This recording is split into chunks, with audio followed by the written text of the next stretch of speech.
दोस्तों, आजकल हम लोग दुनिया की भागदौड़ में अल्लाह को भूल चुके हैं। हर वक्त पैसों के पीछे भागते रहते हैं और सोचते हैं कि इतनी भागदौड़ और मेहनत के बावजूद हमारे हाथ में कुछ नहीं आता और हम जिंदगी से मायूस हो जाते हैं और अल्लाह से दूर होने लगते हैं और दुनिया की गफलत में खो जाते हैं।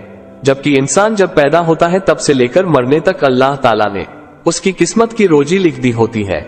दोस्तों, आज हम आप लोगों को ऐसी ही एक किस्सा सुनाने जा रहे हैं जिसे सुनकर आप लोगों को अल्लाह की रहमत की अहमियत मालूम होगी और आप कभी भी अल्लाह की रहमत से मायूस नहीं होंगे।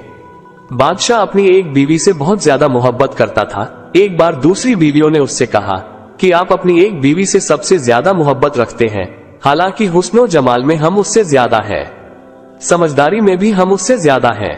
आखिर उसमें कौन सी ऐसी खास बात है जो हम में नहीं? हमें तो उसके अंदर कुछ नजर नहीं आता, मगर आपकी मोहब्बत की निगाह जो उस पर उठती है वो किसी दूसरी बीवी पर नहीं उठती। आखिर क्या वजह है? बादशाह ने कहा, अच्छा, मैं किसी दिन इसका जवाब तुम सबको दे दूंगा। उसके बाद उसकी बीवियां ये बात भूल गईं। एक दिन बादशाह ने अपने घर के सहन में बैठकर कहा, आज मैं अच्छे मूड में हूँ, इसलिए मैं चाहता हूँ कि मैं तुम में से हर एक को अच्छे अच्छे इनाम से नवाजूं। वे यह बात सुनकर खुश हुई कि आज हमें शाही खजाने से इनाम मिलेगा। सहन में सोने चांदी और जवाहरात के ढेर लगा दिए गए। बादशाह ने सबको बुलाकर कहा कि इस सहन में जो चीजें पड़ी हुई हैं, उनमें से जिस चीज पर जो बीवी हाथ रख लेगी उसको वो चीज इनाम के तौर पर दे दी जाएगी। चुनाचे जिस वक्त मैं इशारा करूं तुम दौड़कर अपनी पसंद की चीज पर हाथ रख लेना। बीवियां तैयार हो गईं और उन्होंने अपनी अपनी पसंद की चीजों पर निगाह जमा ली। किसी ने याकूत के ऊपर, किसी ने हीरे के ऊपर, किसी ने सोने के ऊपर, किसी ने चांदी के ऊपर। बादशाह ने इशारा किया तो बीवियों ने दौड़कर अपनी अपनी पसंदीदा चीजों पर हाथ रख लिए, लेकिन वो बीवी जिस पर उसकी मोहब्बत की खास नजर रहती थी वो अपनी जगह खड़ी रही।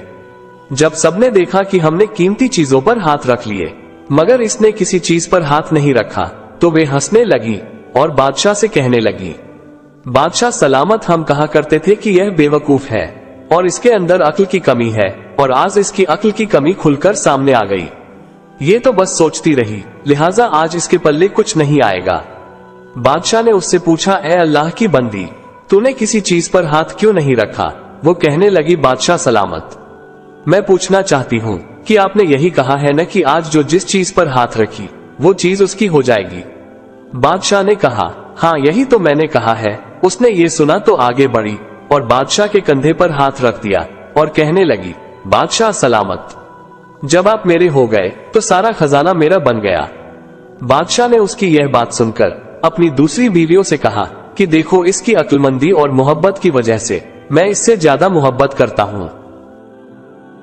बनी इसराइल में दो भाई थे, जिनमें एक मुस्लिम था और एक काफिर।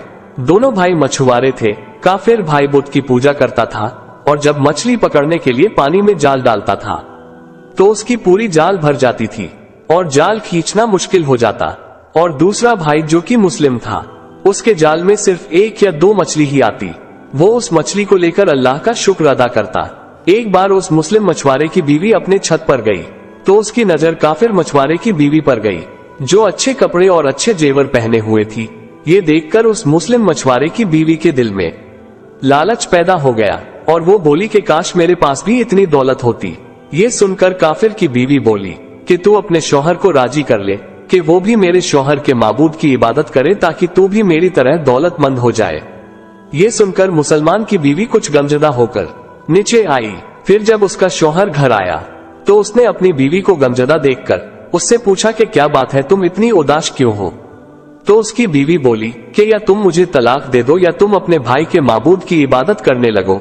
ये सुनकर उसके शौहर ने कहा कि ए अल्लाह की बंदी, क्या तू अल्लाह से नहीं डरती जो तू कुफ्र की बात करती है?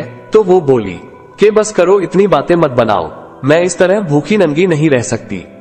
जबकि दूसरी औरतें और तुम्हारे भाई की बीवी को मैं देख रही हूँ कि वो अच्छे अच्छे कपड़े और जेवर पहने रहती है।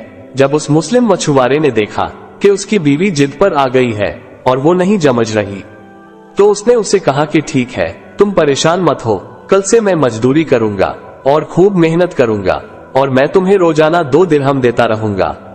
उन 2 दिरहम से तुम अपनी जरूरत की चीजें धीरे धीरे करके खरीद लेना। ये सुनकर उस औरत को तसल्ली मिली। सुबह सुबह वो मुस्लिम अपने घर से मजदूरी की तलाश में निकला, लेकिन कहीं भी उसे कोई काम नहीं मिला। वो इधर उधर फिरता रहा, लेकिन किसी ने भी उसकी मदद नहीं की। आखिरकार वो मायूस होकर एक तालाब के पास जाकर बैठ गया। फिर शाम होने तक वो अल्लाह की इबादत करता रहा, और जब वो घर आया तो उसकी बीवी ने कहा कि तुम आज इतनी देर तक कहाँ थे? तो वो कहने लगा कि मैं बादशाह की खिदमत में था। बादशाह ने मुझसे इस दिन काम करने की शर्त रखी है। ये सुनकर उसकी बीवी बोली कि वो बादशाह तुमको क्या देगा? तो उसने जवाब दिया कि मेरा बादशाह बड़ा करीम है और उसके खजाने खूब दौलत से भरे हुए हैं। वो मुझे वो सब देगा जो मैं उससे मांगूंगा। फिर वो इसी तरह अपने खुदा की इबादत में लगा रहा। जब तीसरी रात हुई तो उसकी बीवी ने कहा कि अगर तुमने कल मुझे दिरहम नहीं लाकर दिए तो तुम मुझे तलाक दे देना। ये सुनकर उसको बहुत दुख हुआ, और फिर वो अगले दिन एक यहूदी के पास गया और उससे कहा कि क्या तुम मुझे अपने पास मजदूरी पे लगा लोगे? ये सुनकर उस यहूदी ने कहा कि हाँ, मैं तुम्हें मजदूरी पे लगा लूंगा, मगर एक शर्त है कि मेरे पास तुम्हारे खाने पीने का कोई इंतजाम नहीं होगा। ये सुनकर उसने उस यहूदी की शर्त मान ली और रोजे की नियत करके वो उसके साथ मजदूरी पे चला गया। उधर दूसरी तरफ एक आदमी उसकी बीवी के पास गया।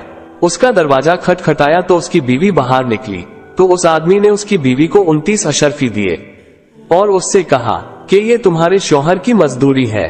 तुम्हारा शौहर 29 दिन से बादशाह की खिदमत में था और फिर तुम्हारे शौहर ने बादशाह को छोड़ दिया। अगर वो 30वें दिन भी बादशाह की खिदमत में जाता तो उसे बहुत कुछ मिल जाता, लेकिन वो एक यहूदी के पास चला गया।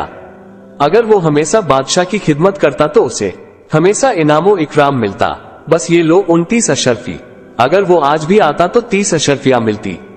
फिर वो औरत उनमें से एक अशर्फी लेकर बाजार गई और एक सुनार को वो अशर्फी दिखाए, तो उस सुनार ने उस अशर्फी के बदले 1000 दिरहम दे दिए। जब शाम को वो आदमी घर आया तो उसकी बीवी ने उससे कहा कि आज तुम कहाँ थे? तो उसने कहा कि आज मैं एक यहूदी के साथ काम पर था। तो उसकी बीवी ने कहा कि आखिर तुम बादशाह की खिदमत छोड़कर किसी और की खिदमत क्यों करते हो? फिर उसने अपने शौहर को अशर्फियों का वाकया सुनाया, जिसको सुनकर वो आदमी रोते रोते बेहोश हो गया। जब उसे होश आया तो अपनी बीवी से कहने लगा कि अफसोस, मैंने दोनों जहां के बादशाह की खिदमत को अपने ऊपर लाजिम न किया। उसके बाद उस आदमी ने अपनी बीवी को छोड़ दिया और पहाड़ों पर चला गया, जहां खुदा की इबादत करके अपनी सारी जिंदगी गुजार दी, और वहीं उसका इंतकाल भी हो गया। दोस्तों और अजीजों, अल्लाह के खजानों में कोई कमी नहीं।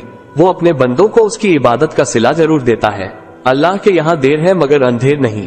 वो अपने बंदों को कभी नहीं भूलता। अल्लाह ताला हम सबको अल्लाह के शुक्र के साथ जिंदगी गुजारने की तौफीक अता फरमाए।